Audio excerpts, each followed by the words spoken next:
Hey everyone, welcome back to IELTS time. In today's lesson, we're going to dive into a topic that many IELTS learners find a bit challenging: sports events. Even if you're not a sports fan, don't worry.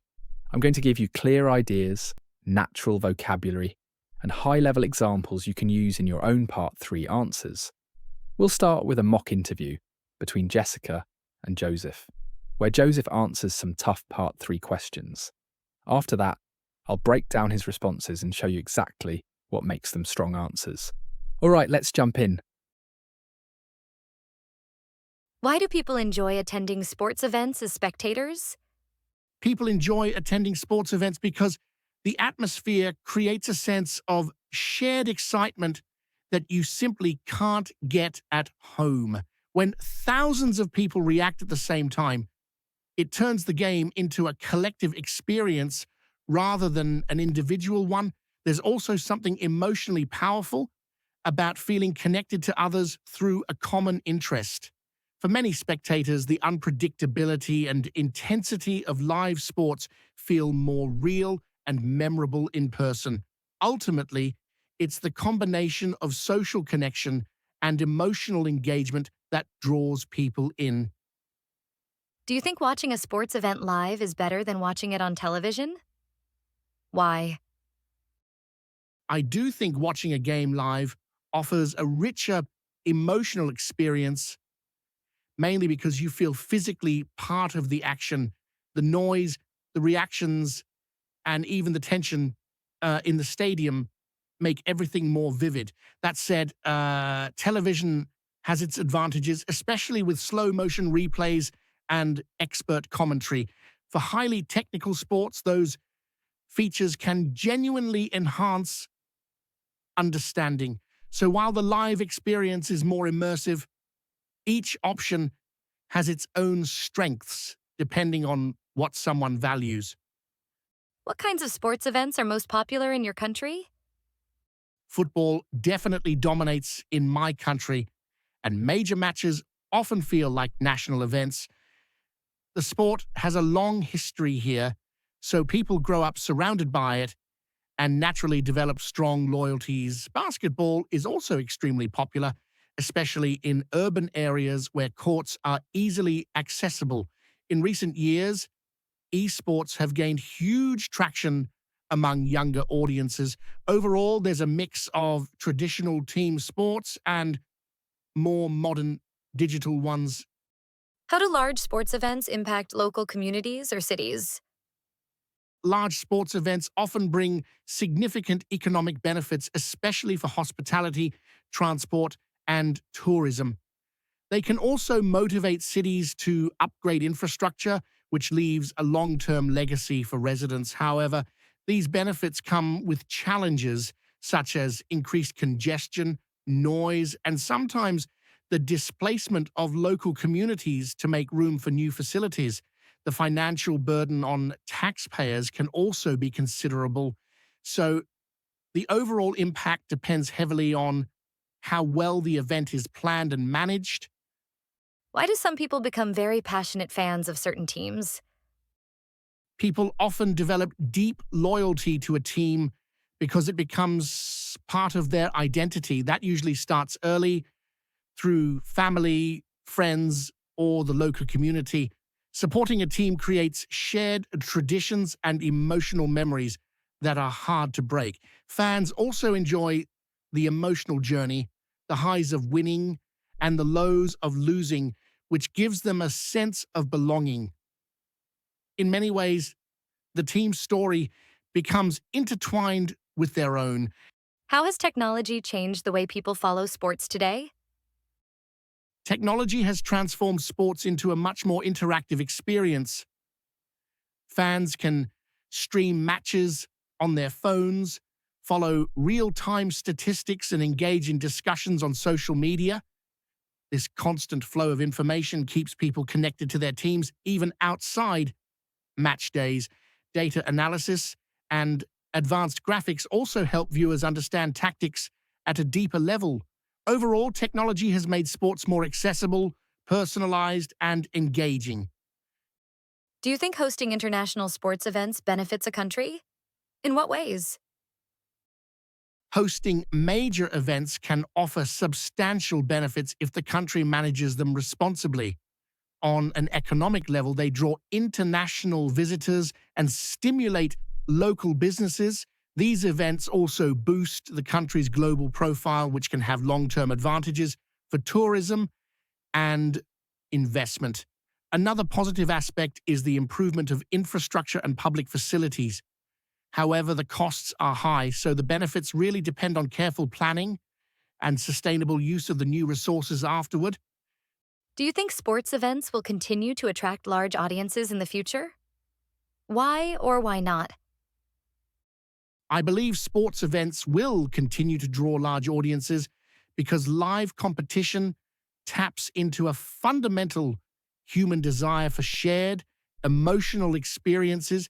Even with advances in virtual reality and high-quality streaming, the atmosphere in a stadium can't be fully replicated. People enjoy being part of a crowd and reacting collectively to dramatic moments. At the same time, digital platforms will expand the global reach of sports, so both live and online audiences will likely grow, but for slightly different reasons. That was Joseph. Now let's analyse his answers and pull out the ideas and phrases that you can use. Why do people enjoy attending sports events as spectators? Joseph immediately focuses on two key ideas: the social connection and the emotional intensity. When you analyse the atmosphere, go beyond simple adjectives. Joseph uses strong language, explaining that when thousands of people react simultaneously, it transforms the game into a collective experience, a strong phrase that shows your vocabulary goes beyond the basics. He emphasises the unpredictability and intensity of live sports, noting that they feel more real and memorable in person. His use of the phrase, "ultimately, it's the combination of," is a fantastic closing sentence to synthesise his whole argument. Do you think watching a sports event live is better than watching it on television? Why? This is a classic Part 3 question that requires a balanced view, and Joseph executes it perfectly, using a technique called qualification. He begins by acknowledging the emotional advantage of being live. It offers a richer emotional experience. He uses the excellent transition phrase, "that said," to pivot to TV's benefits, highlighting expert commentary that can genuinely enhance understanding. His conclusion is mature, summing up that, while the live experience is more immersive, each option has its own strengths. That balanced perspective is exactly what examiners are looking for. For question 3, Joseph provides depth by mentioning not just one sport but a spectrum. He mentions the leader, football, using the strong verb dominates and noting that major matches often feel like national events. Crucially, he includes the modern phenomenon of esports, noting they gain huge traction among younger audiences. This shows you are aware of both traditional and modern trends, and his final summary, mentioning the mix of traditional team sports and more modern digital ones, ties the whole answer together nicely. How do large sports events impact local communities or cities? This answer is a masterclass in presenting both sides of an argument regarding the impact on cities. Joseph starts with the positives, focusing on the significant economic benefits and the long-term infrastructure legacy. However, he immediately balances this by addressing the challenges, issues like increased congestion and the sensitive issue of the displacement of local communities. His ultimate concluding statement is perfect. He qualifies his answer by saying that the overall success depends heavily on how well the event is planned and managed. Why do some people become very passionate fans of certain teams? Here, Joseph delves into the psychology of fandom, explaining that loyalty goes deeper than just the game. He states that supporting a team becomes part of a fan's identity. He touches on the creation of shared traditions and emotional memories, which ultimately gives them a powerful sense of belonging.